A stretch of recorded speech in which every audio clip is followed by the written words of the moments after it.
सुरतनाथ ते शुल्क दाशिका। नारायण, हम लोग आपकी दासी हैं और कोई नहीं है, तो हमारा कल्याण करो। भगवान रासलीला संपन्न हुई। उसी समय सुदर्शन और शंखचूड़ को उद्धार किया, शंखचूड़ का उद्धार किया।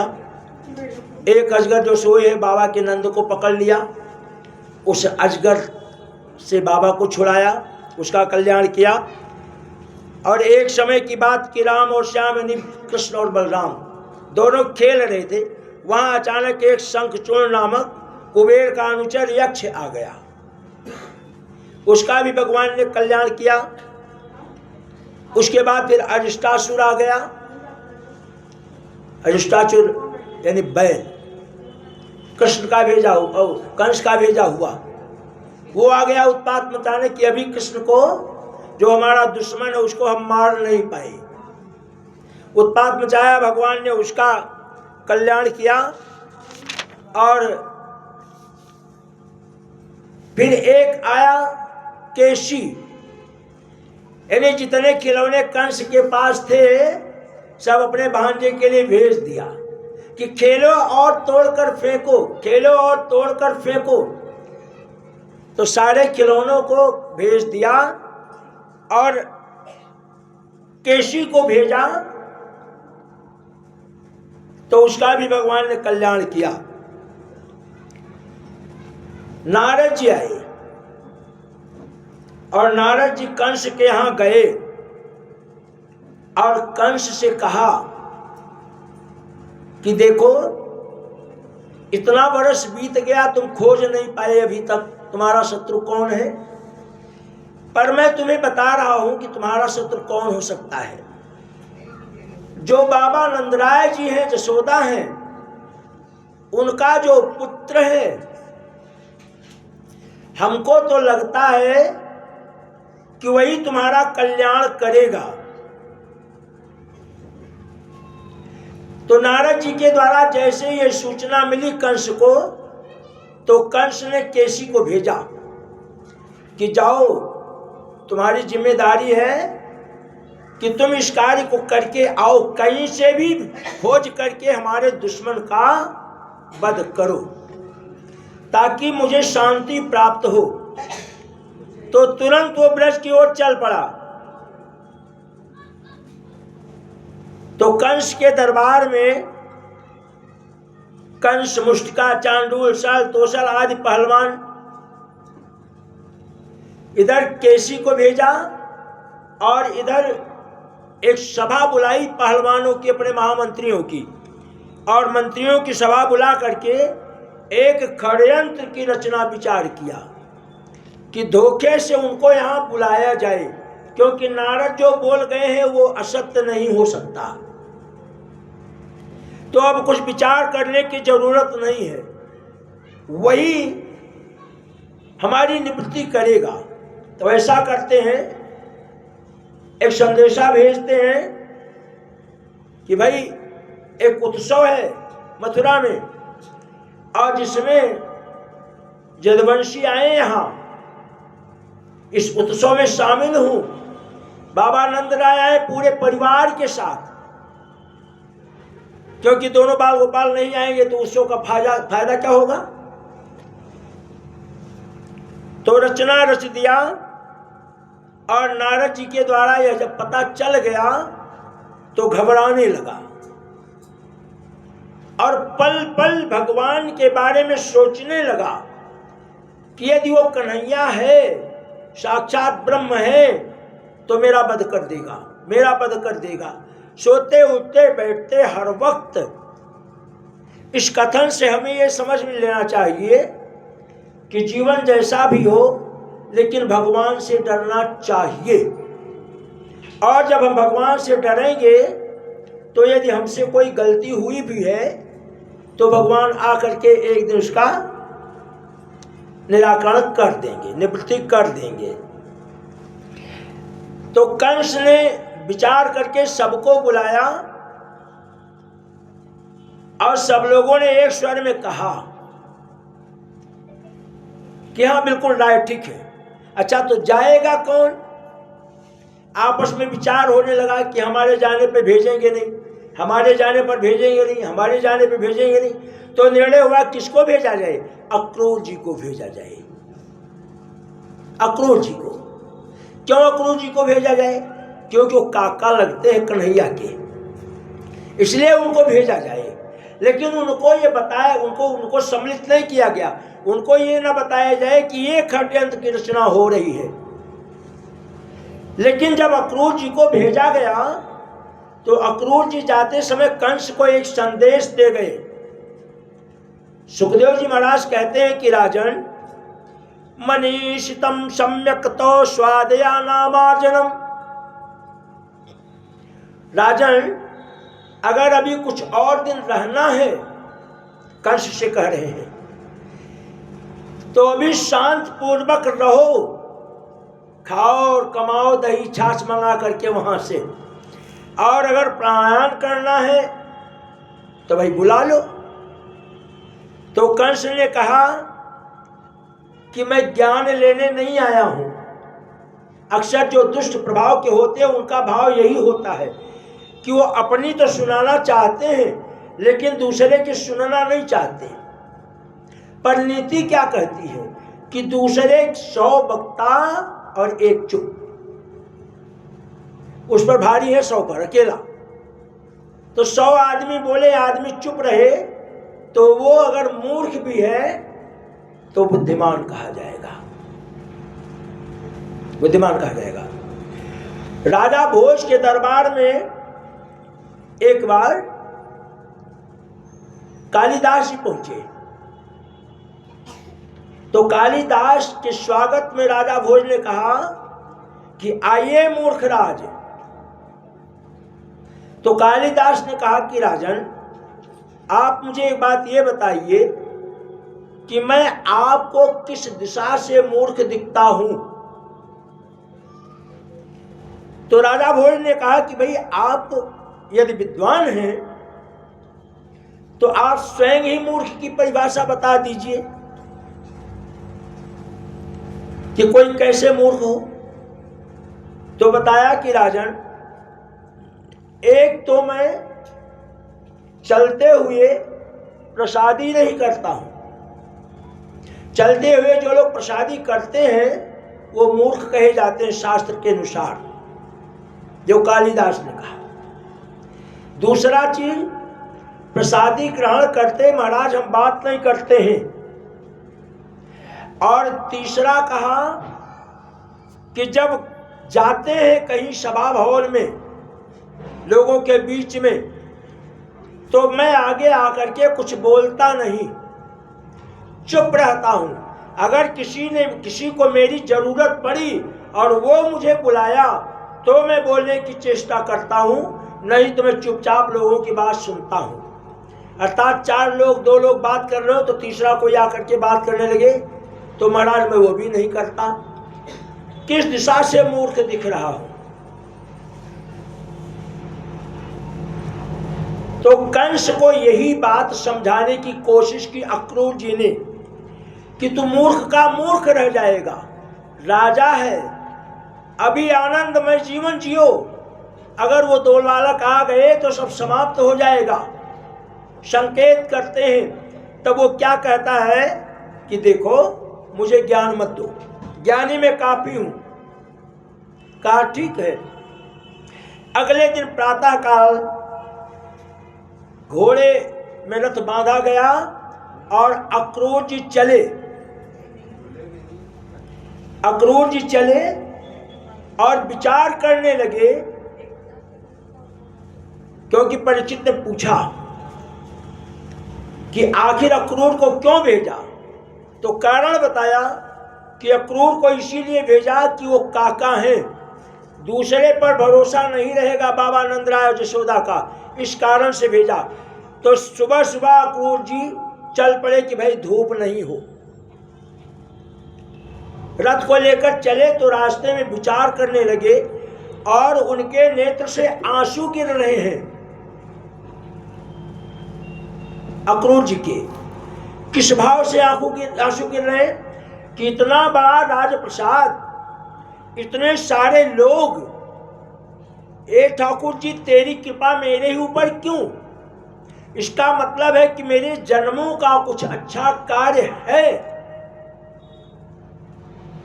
और मैं तो महामंत्री हूं इनका, मुझे भेजने का कोई सवाल नहीं। राज्य का कार्यभार कैसे चलेगा? मुझे नहीं भेजना चाहिए था, लेकिन कंस ने मुझे भेजा है, तो इसका मतलब यह है कि ठाकुर जी की कृपा मेरे ऊपर है। और ये सोचते और रोते रथ लेकर पहुंच गए गोकुल। तब तक हो गया सायंकालीन और कृष्ण और बलराम अपने मित्रों के साथ गऊ बछड़ों को चराते हुए सायंकालीन लेकर आ रहे थे। तो बड़ी धूल उड़ रही थी और रथ ऐसा लगे कि रास्ता नहीं दिखेगा, लेकिन संभल करके वहां पहुंचे। कथन यहां जो सुखदेव जी समझाना चाहते हैं, बाबू सुखदेव जी समझाना चाहते हैं कि जब हम भगवत भक्ति की तरफ बढ़ते हैं तो हमारे सामने भौतिक जगत की तमाम बातें आ जाती हैं। तो यदि हम उन बातों को पीछे छोड़ते जाएं, एकाएक नहीं छोड़ सकते, तो एक एक को छोड़े।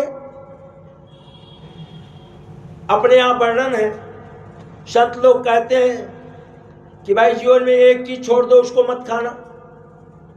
तो बोले क्या छोड़ दूं? तो धतूरा छोड़ दूं? अब धतूरा हमारे आपके खाने की चीज थोड़े है, हमारे आपके खाने की चीज जो है वो छोड़ना है। तो बोले महाराज क्या छोड़ दूं, आप ही बता दो। बोले देवी जी ये मैं कैसे बताऊं, मैं थोड़ी पाप लूंगा। कोई व्यक्ति था और वो डॉक्टर के पास गया, उसको शुगर था, दिखाने गया डॉक्टर के पास। डॉक्टर ने देखा तो कहा कि देखो मीठा मत खाना। तो बोले महाराज कोई बात नहीं, मीठा नहीं खाऊंगा। तो रसगुल्ला खाऊं कि नहीं खाऊं? रसगुल्ला खाऊं कि नहीं खाऊं, है ना? तो भगवान कृष्ण की यानी ईश्वर की सेवा में हमको अपना मन स्थिर करके लग जाना चाहिए। तो हम एक एक भौतिक जगत के एक एक क्रियाओं को, एक एक वस्तुओं को छोड़ते जाएं, तो जीवन के अंत तक छोड़ते छोड़ते तब तक बुढ़ापा आ जाएगा, फिर जरूरत ही किसी की क्या। बच्चे सेवा करेंगे और हम भगवान की भक्ति करेंगे। यही विचार करके आदमी को अपना समय निकाल लेना चाहिए और ठाकुर जी की कृपा हो जाएगी। अक्रूर जी इसी बात को सोचते सोचते सायंकालीन वहां पहुंच गए और नंद के महल में गए, बैठे, भगत हुआ। और इतने में कृष्ण और बलराम पहुंचे और काका जी बोल करके पांव को छू करके प्रणाम किया। घुटना नहीं छुआ, अब घुटना छू करके प्रणाम करते तो सबके घुटने दुखने लगे।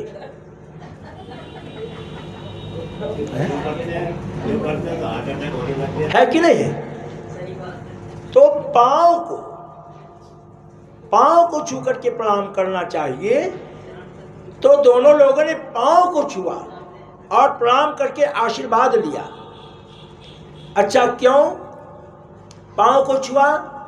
कि जब आप पांव को छुओगे तो उसका हाथ आपके सिर पर जाएगा।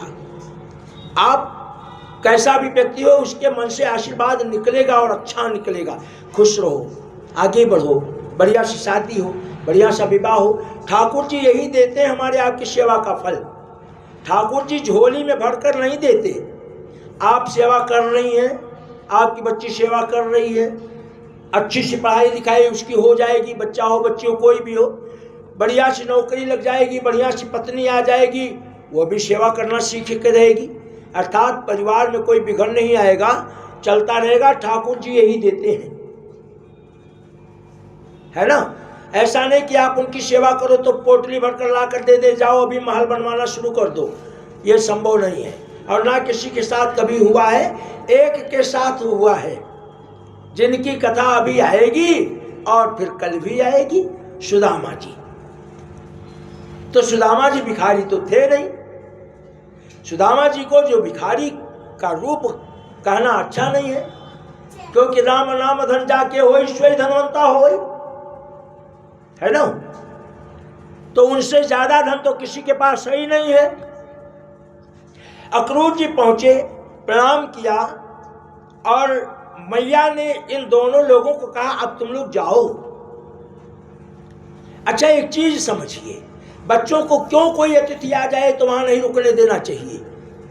कुछ बच्चे ना आपने अतिथि को जलपान रखा, माता पिता ज्ञान नहीं दे पाते, तो वही टुकुर टुकुर ऐसे ताक रहे हैं, ऐसे ताक रहे हैं। अब वो बेचारा दुई बतासा रखे हो, उनको दे कि खुद जलपान करे।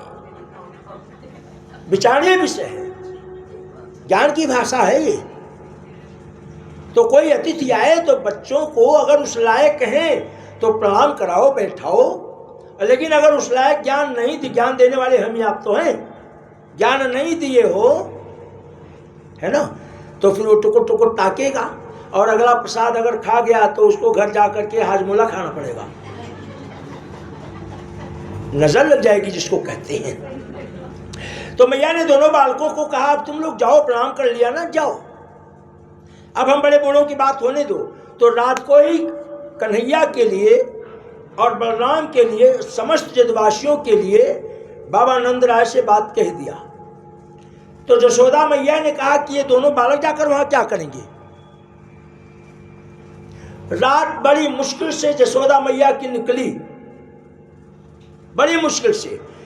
तो रोज थोड़ा सा जल्दी उठती थी, माखन मिश्री तैयार करती थी, और आज थोड़ा देर किया कि अक्रूर जी चले जाएंगे तो फिर मेरे दोनों बालक यहां रह जाएंगे, और अगर अक्रूर जी रहेंगे तो मैं उनकी बात काट नहीं पाऊंगी और मुझे भेजना पड़ेगा। तो आज बाल कृष्ण गोपाल को देरी में उठाया और देरी में उठा करके देरी में भोग प्रसाद लगाया। लेकिन ठाकुर जी तो ठाकुर जी आए जिसके लिए हैं।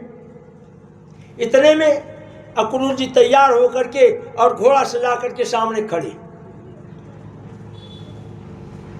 आओ चलो भाई बैठो। तो बलराम और कृष्ण दोनों को बैठाना चाहा। अब जशोदा मैया के आंखों से आंसू गिर रहा है। तो भगवान एक बार तो रथ में बैठ गए, रथ 10 कदम चला, भगवान ने कहा काका रोको।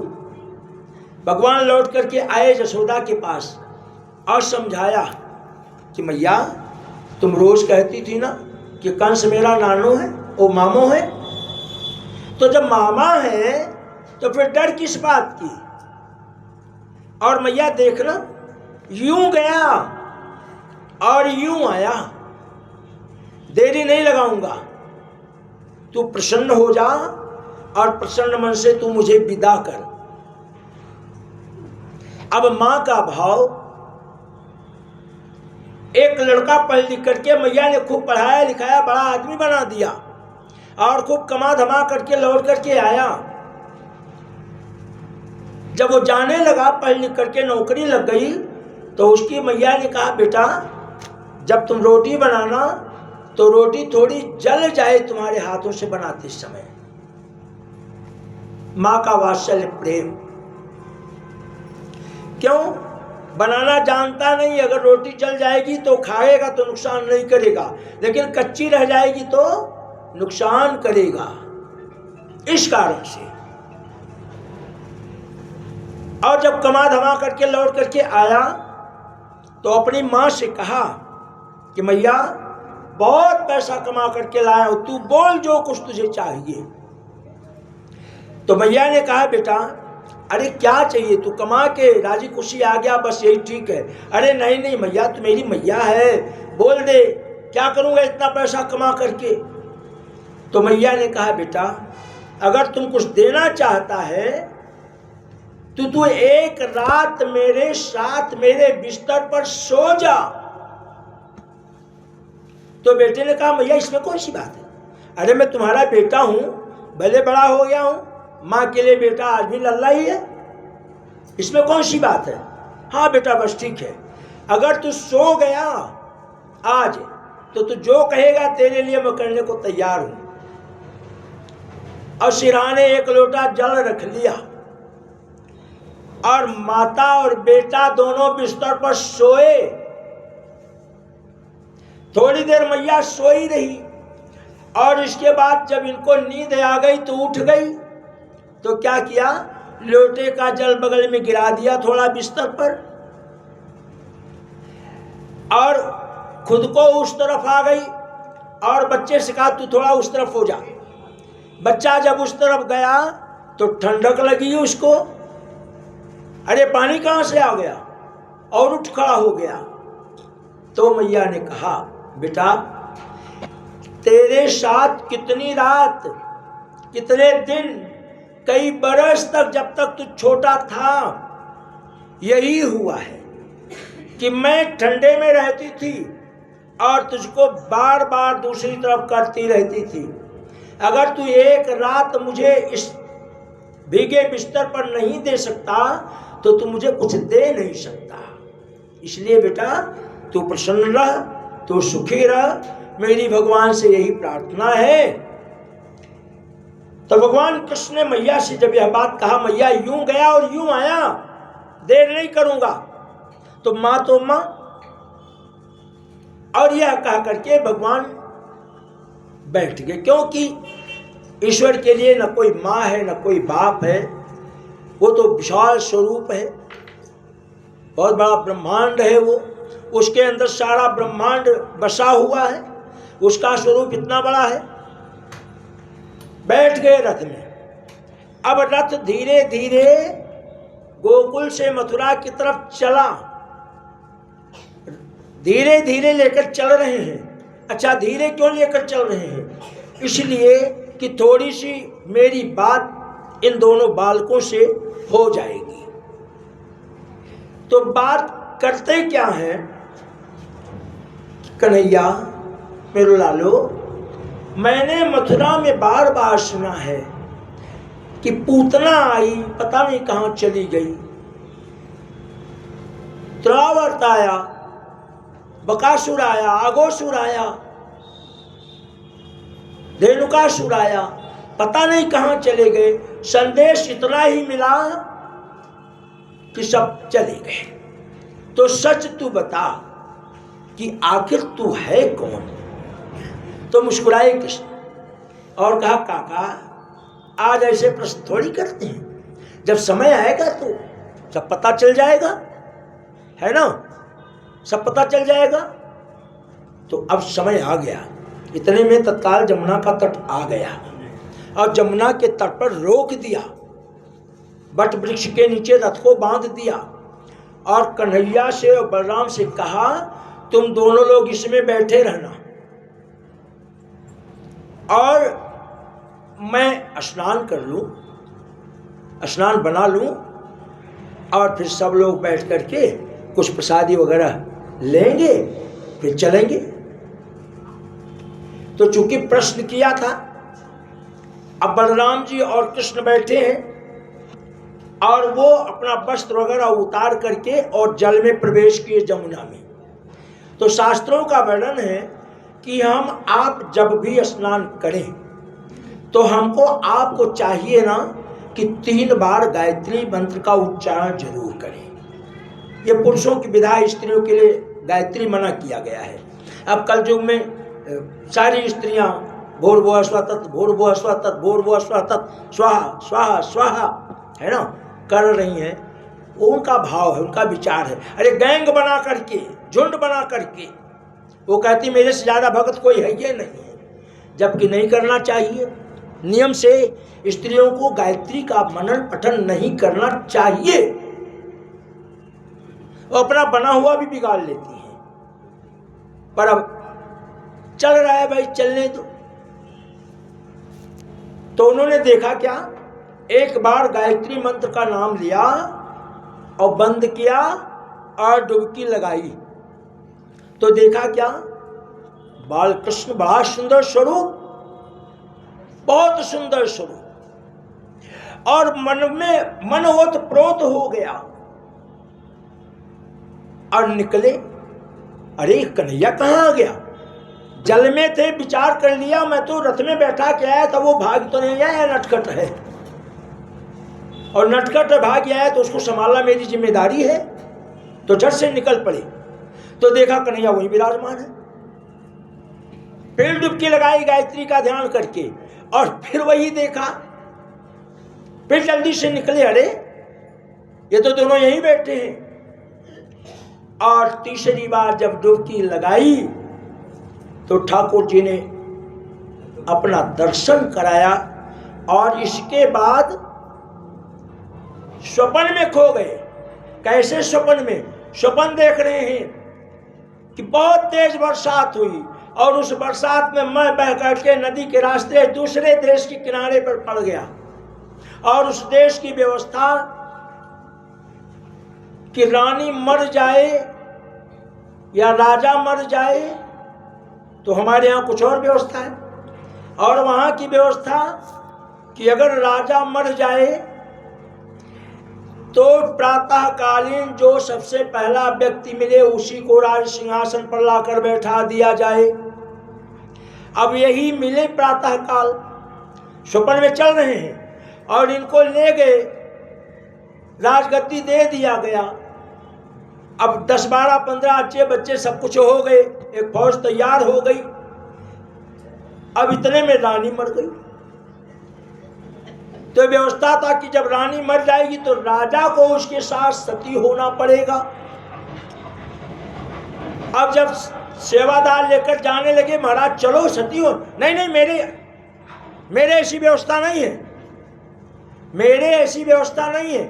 और सांस चल रहा है, घबराए हुए हैं, भयभीत हैं। इतने में बाहर निकले, नेत्र खुला,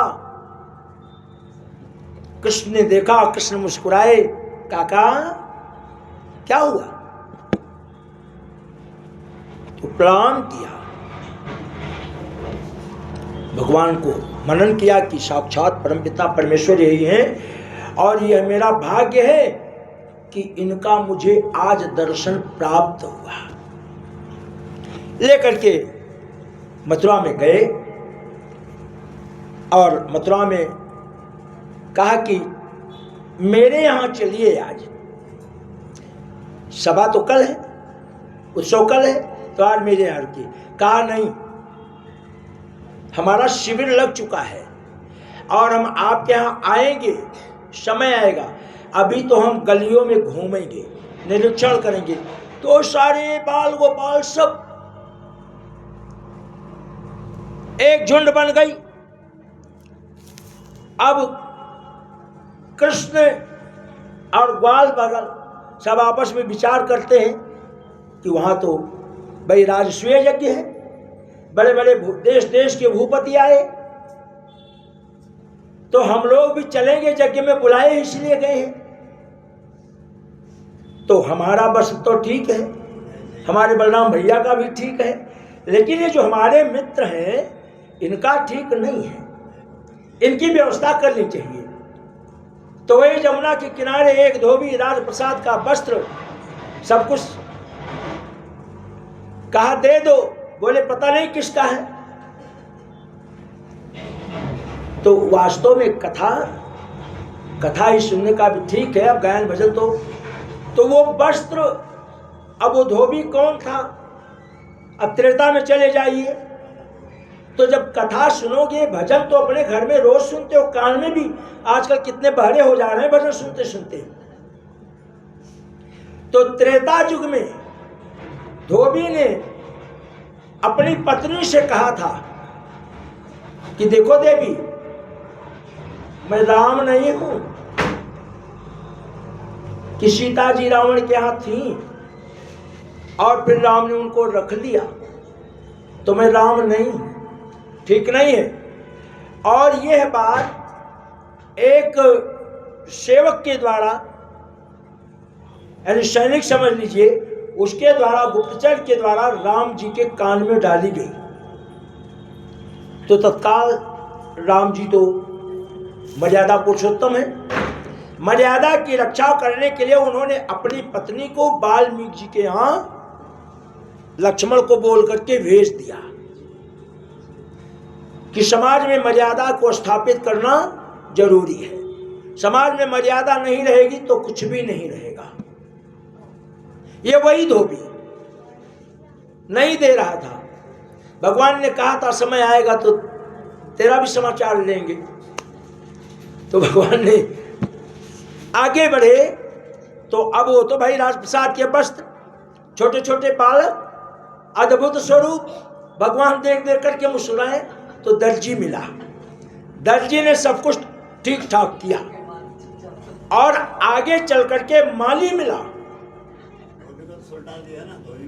हाँ, सबका कल्याण किया ना, ठीक है, कथा है, सबका कल्याण ही तो कर रहे हैं। माली मिला, वो सब लोग माला ले लिए, पहन लिए, उसका भी भगवान ने उद्धार किया।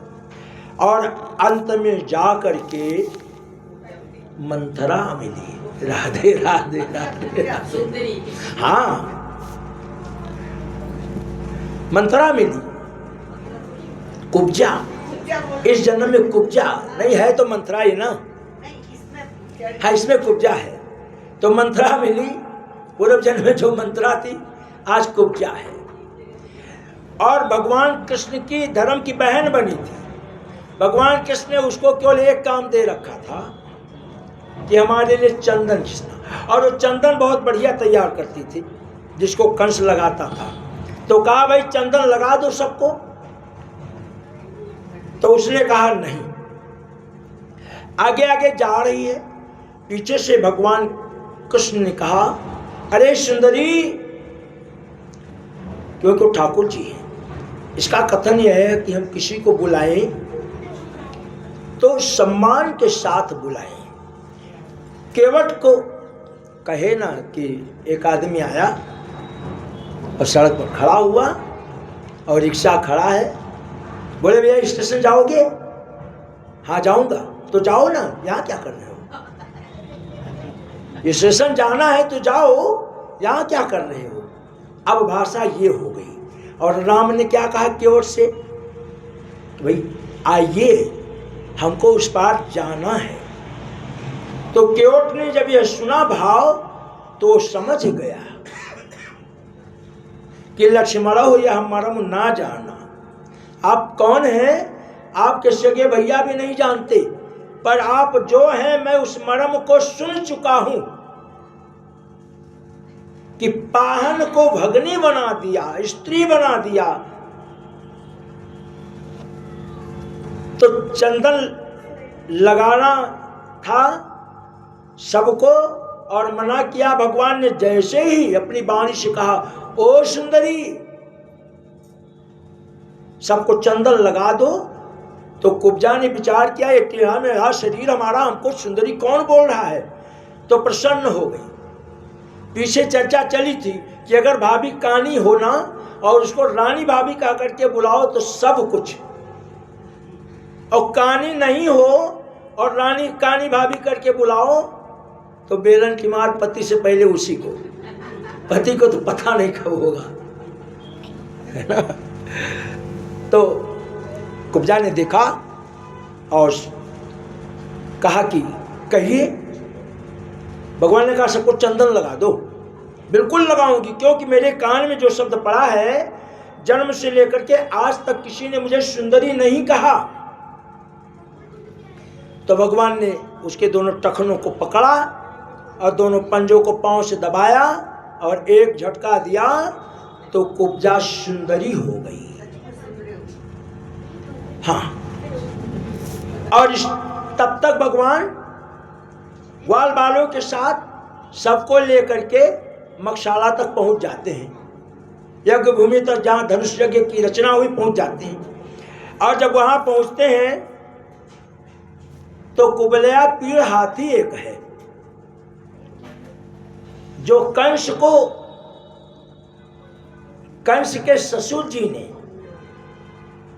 काशी नरेश उसने दिया था, जरासंध। जरासंध ने दिया था। हाँ नहीं ठीक है, कभी कभी होता है, जरासंध ने दिया था। तो उसको मदिरा पान कराया कंस ने, कहा कि मदिरा पान कराओ और मुख्य दरवाजे पर रखो, दोनों भाई आएंगे तो यही काफी है। और दोनों भाई जब आए तो पकड़ा, एक ने पूंछ पकड़ा, एक ने सुंड पकड़ा और घुमाए अच्छी तरह से, और घुमा करके फेंक दिया। दोनों भाई दांत को पकड़ के उखाड़ लिए, कंधे पर रख लिया और चले। अब जब चले तो कंस ने देखा बड़ा मुश्किल, ये कैसे आ गए दो बालक, कौन है, और डर गया। तो जो 8 पहलवान थे, मुष्टुक इत्यादि, इन सब लोगों ने युद्ध करने की चर्चा की कि तुम हमसे युद्ध करो, मल्ल युद्ध, कंस के पास तो बाद में जाना।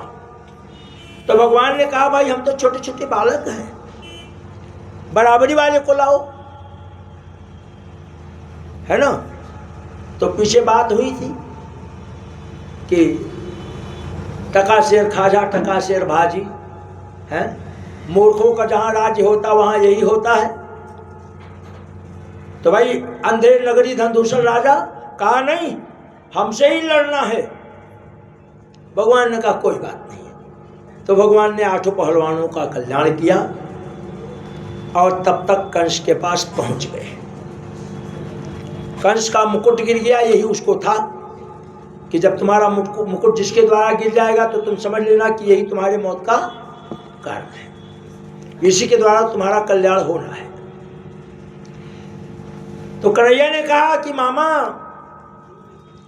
अब तक तेरी अब मेरी, और कंस का कल्याण किया। उसके बाद भगवान ने, जनता की जय जयकार हुई, जनता के द्वारा जय जयकार हुआ। तो भगवान ने कहा भाई मेरा जय जयकार नहीं, इनके पिताजी को राजा बनाया जाए।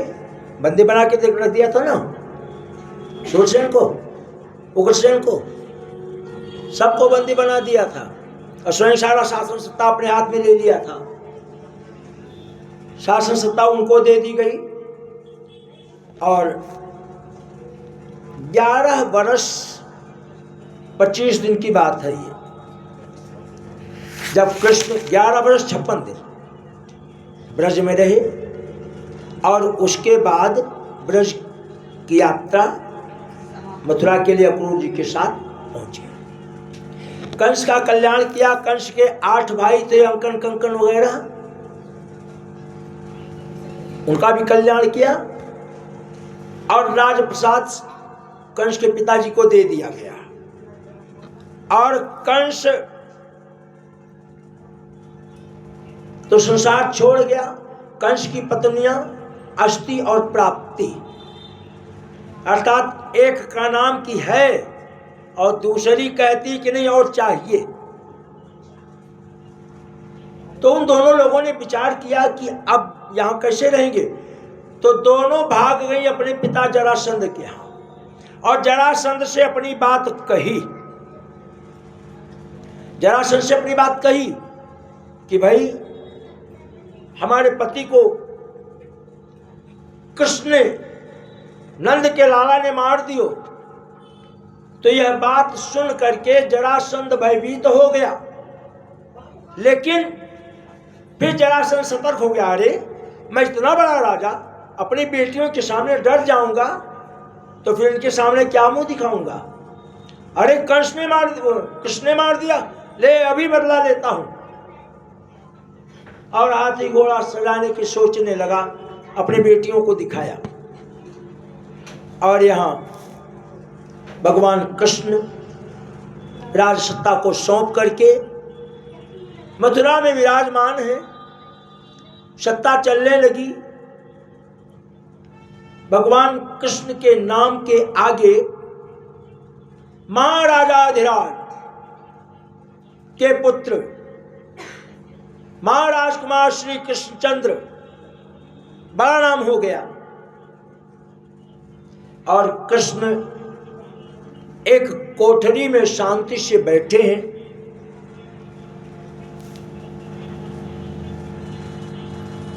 इसके बाद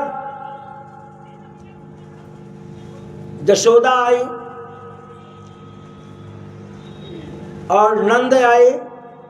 जब सब लोगों ने सुना कि हमारे कन्हैया के द्वारा तो ऐसा हो गया कि कंस को मार दिया गया, तो ब्रज में गोकुल में जितने लोग थे सब उत्साह में शामिल हुए।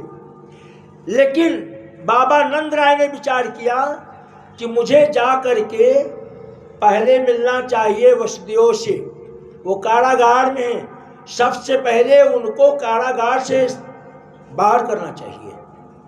वहां गए। तो जब वहां गए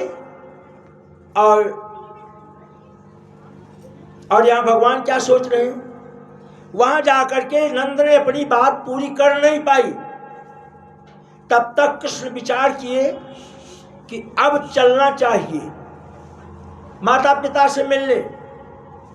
तो शास्त्रकार लिखते हैं कि कृष्ण मन में सोच रहे हैं कि मैं इनको क्या मानूं।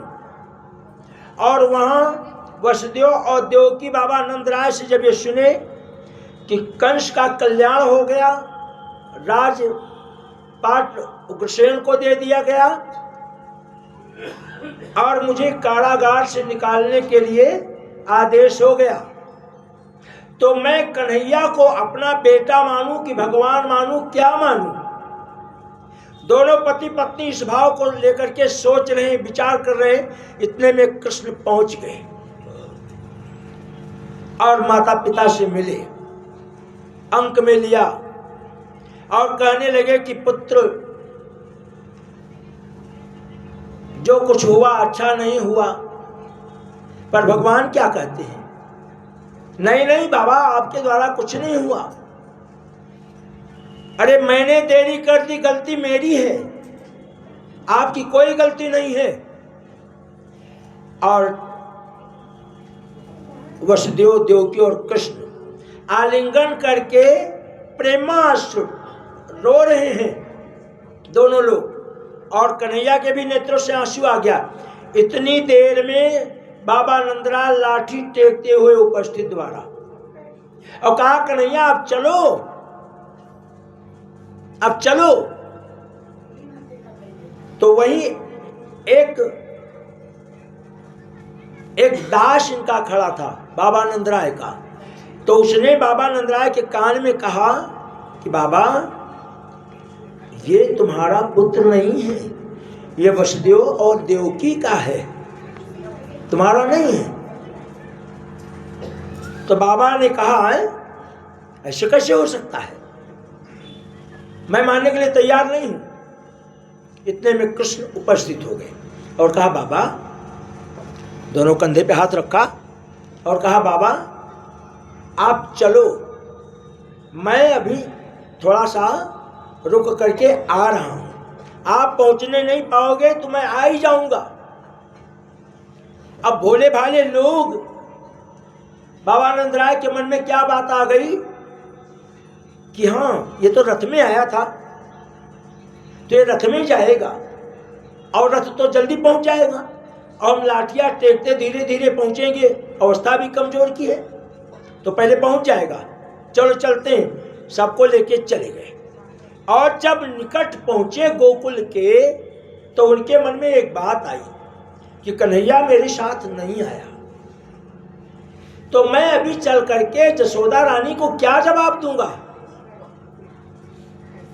तो अपने मंत्रिपरिषद के सदस्यों से चर्चा किया, तो कहा, राजा आप हैं, सरकार आप हैं, हम आपको क्या उपदेश कर सकते हैं, जो कहिए। तो कहा कि ऐसा करो, ठहर जाओ, थोड़ी सी रात्रि हो जाए, यशोदा मैया सो जाए, अब कल सवेरे की देखी जाएगी। तो ऐसा विचार करके चले। प्रेमचंद ने एक कथा लिखी है कि एक डॉक्टर था और एक भगत, नाम ही उसका, टाइटल ही भगत है, 12वीं क्लास में इंटरमीडिएट पढ़ाया जाता है। उसके 8 बच्चे और 8 के 8 ठाकुर जी की कृपा नहीं बढ़ी, और जब 8वां बच्चा रहा और वो भी बीमार हुआ, तो डॉक्टर साहब बहुत विख्यात थे, उनके दरवाजे पर लेकर के गया वो भगत नाम का बुढ़ा और अपनी पगड़ियाँ उतार करके रख दी और कहा, डॉक्टर साहब कृपा करो, हो सकता है आपकी कृपा से मेरा ये अकेला बालक बचा है, 8 बच्चों में ये अकेला है, बच जाए।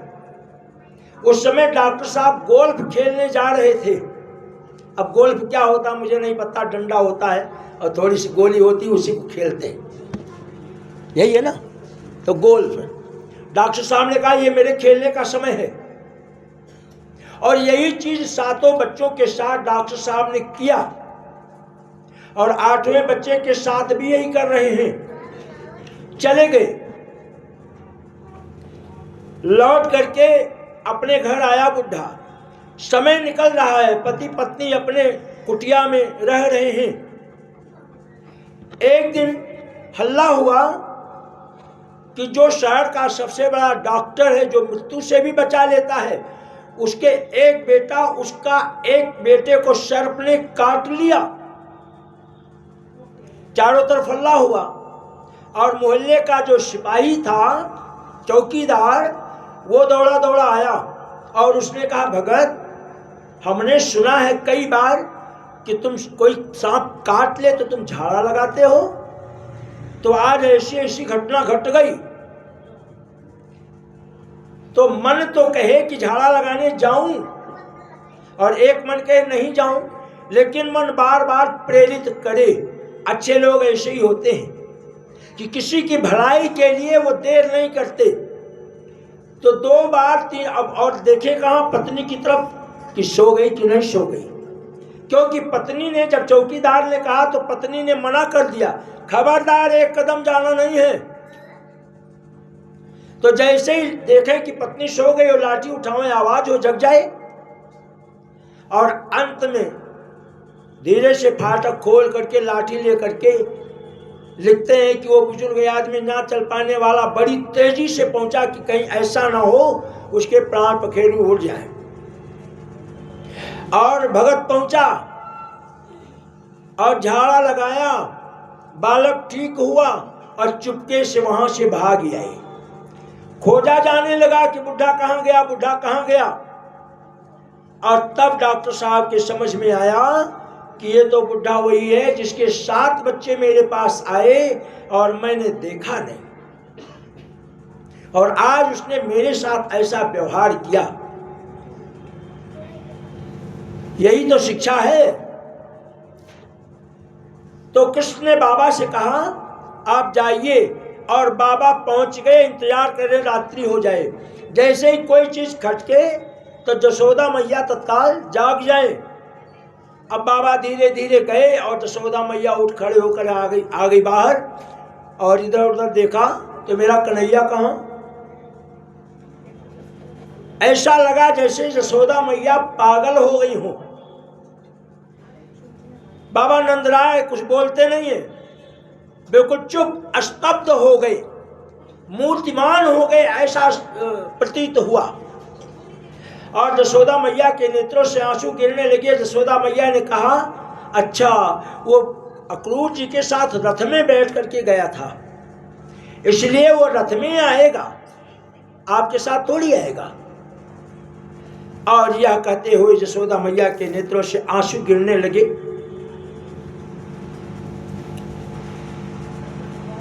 दो दिन ये क्रिया चलती रही। अब धीरे धीरे धीरे धीरे भाई मन स्थिर हो गया, पत्थर रख लिया कि भाई नहीं आएगा तो क्या कर सकते हैं। और वहां कृष्ण को पढ़ने के लिए बलराम को और कृष्ण को अवंतिकापुरी, आज का उज्जैन, भेज दिया गया। दोनों बालक वहां पढ़ने गए संदीपन गुरु के यहाँ। तो अल्पकाल विद्या सब पाई। रास्ते में सुदामा जी मिल गए, जिनके रथ आ रहा है तो पगडंडी पर उतर गए रथ के नाते। पांव में कांटे चुभ गए और सुदामा के पांव में कांटे चुभे और रथ आगे निकला। इधर कांटे चुभे, रथ आगे निकला और सुदामा जोर से चिल्लाए, हे कृष्ण। रथ रुक गया। दौड़े कृष्ण और वापस आकर के बड़ी कोशिश किया, निकाल नहीं पाए। तो अपने दांतों से सुदामा के पांव के कांटे को निकालकर बाहर किया और उनके एक हाथ को पकड़ा, दूसरा हाथ उनके कमर में डाला और संभाल करके ला करके रथ में बैठाया और बाहुक से कहा कि अब रथ लेकर के चलो। बाहुक नाम रथ वाहक का, रथ चलाने वाले का। वो चला तो कृष्ण कहते हैं, भाई आपका नाम क्या है? मेरा नाम ये है, मैं गरीब ब्राह्मण हूं, मैं अवंतिकापुरी जा रहा हूं गुरु जी के यहाँ शिक्षा ग्रहण करने। अच्छा, तो मैं भी वही चल रहा हूं, मैं भी पढ़ाई करने चल रहा हूं। अब हम तुम दोनों लोग मित्र हो जाएं। दोनों लोगों की मित्रता हुई, वहां शिक्षा ग्रहण किया और शिक्षा ग्रहण करके वापस आए।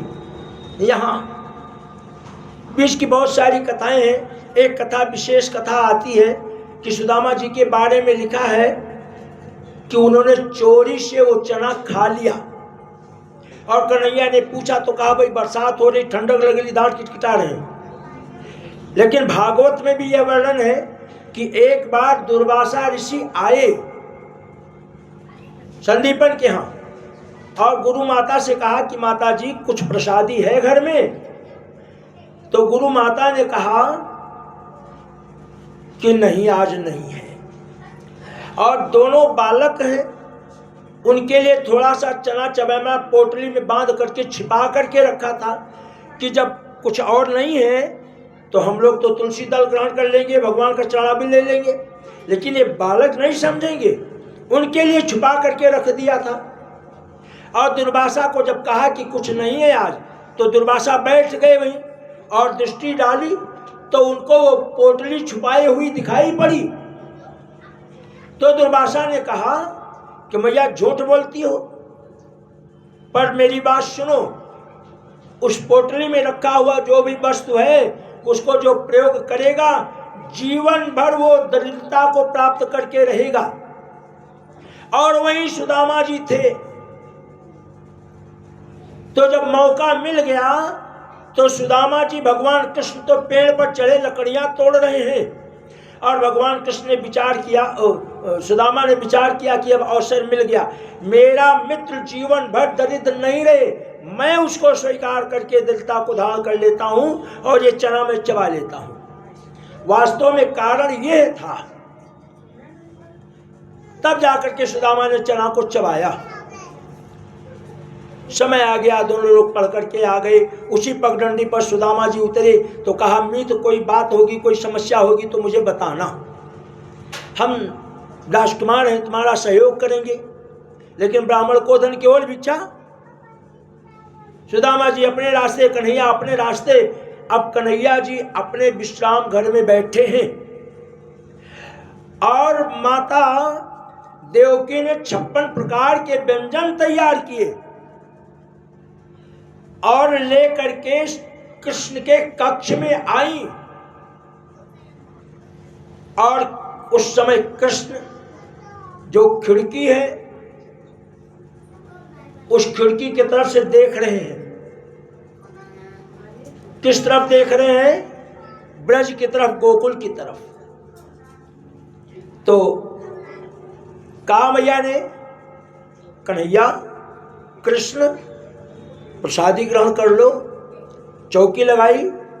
आज मैं तुम्हें प्रसादी कराने के लिए अपने हाथों से बनाई हूं।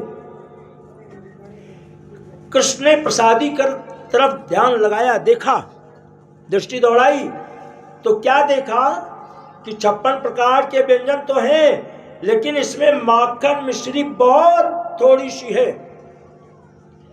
और यह देखते हुए याद आ गई उनकी मैया, नेत्रों में आंसू आ गए।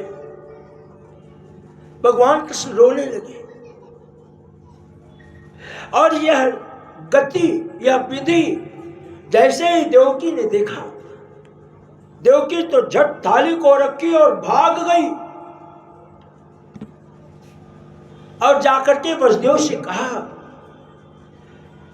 सुनते हो, जैसा सामाजिक व्यवहार है,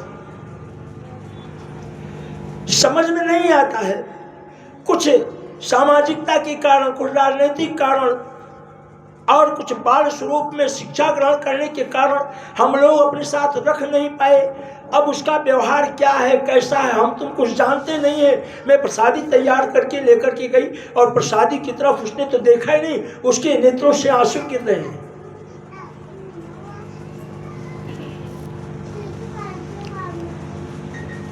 बात सुन करके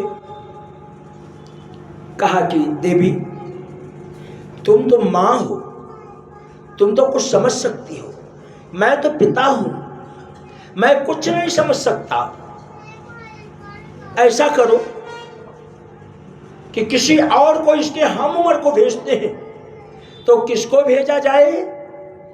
उद्धव जी महामंत्री भी हैं और हमारे कन्हैया के मित्र भी हैं, और नाम अब बहुत बड़ा हो गया। आए उद्धव जी, और उद्धव जी ने कहा, वो तो राजनीतिक व्यक्ति है, क्या है कुंवर, क्या कर रहे हो राजमहल में, भूल जाओ उन सबको, अब तुम यहां के राजकुमार हो। तो कृष्ण ने कहा कि उद्धव, भूल तो जाऊं मैं, उद्धव मन बिसरत नाही। सारी छटा का वर्णन कर दिया, कैसे मन से उतार दूं। और अगर तुम चाहते हो कि मैं भूल जाऊं तो तुम एक काम करो, इधर बैठ जाओ, आप लोग यहां बैठ जाओ, आ जाओ। एक काम करो, तुम स्वयं चले जाओ और वहां जा करके ग्वाल बालों को, गोपिकाओं को, जशोदा मैया को, नंदराय बाबा को, सबको समझा दो। मेरी पाती दे दो, पाती लिख करके दे दूंगा। तो उद्धव ने कहा कि आप कह रहे हैं तो मैं जाऊंगा, लेकिन मेरे राजप्रसाद के काम से मुझे फुर्सत नहीं है। और ठीक है, लाओ पाती, मैं तो अभी गया समझा के चला आया। तो कृष्ण ने पाती लिख दी, और पाती लिखने के बाद अपनी काली कमरिया दे दी। और वहां क्या दशा, एक संत लिखते हैं कि जब से कृष्ण गए तो जमुना का पानी काला नहीं था, लेकिन गोपिकाएं इतना रोई कि उनके आंखों का काजल बह करके जमुना का जल काला हो गया। संत ने कहा अब ये यहां से चले, और वहां की दशा क्या कि रोज सवेरे माखन मिश्री सजा करके उनके सखा, ग्वाल बाल, गोपिकाएं सब उसी रास्ते में इंतजार करते हैं, कन्हैया आ रहा होगा। सुबह से लेकर के शाम तक, शाम को उनके नेत्रों में आंसू आता है, फिर अपने घर वापस लौट जाते हैं। ये गति चल रही है परमानेंट। और आज उद्धव जी का रथ दिखाई पड़ा, सारे बच्चों में हर्षोल्लास, सब प्रसन्न होकर के नाचने लगे। आ गया मेरा मित्र कन्हैया, आ गया मेरा मित्र कन्हैया, आ गया मेरा मित्र कन्हैया, नाचने लगे। रथ नजदीक आ गया तो मधुमंगल ने अपने मित्रों से कहा कि ना ना ना, तुम लोग जाओ, मैं जाने वाला नहीं। अभी गया और अभी आया, बोल के गया था ना कि परसों आऊंगा, परसों बोल के गया, वर्षों बीत गया, हम जाने वाले नहीं हैं। छुप गया मधुमंगल, और इतनी देर में रथ वहां रुका। और जब ग्वाल बालों ने देखा तो किसको देखा? उद्धव जी को देखा। उद्धव जी ने कहा हट जाओ रस्ते किनारे से।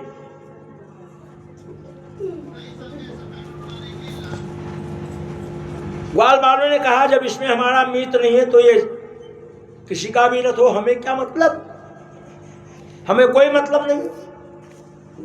रथ आगे बढ़ा और वृक्षों ने, झाड़ियों ने उद्धव जी को संकेत किया कि तुम्हारा ज्ञान पर्दा हम फाड़ देंगे, मत जाओ। लेकिन उद्धव बृहस्पति के शिष्य, ज्ञानी पुरुष, और वो चल पड़े और वहां पहुंचे बाबा नंदराय के महल में।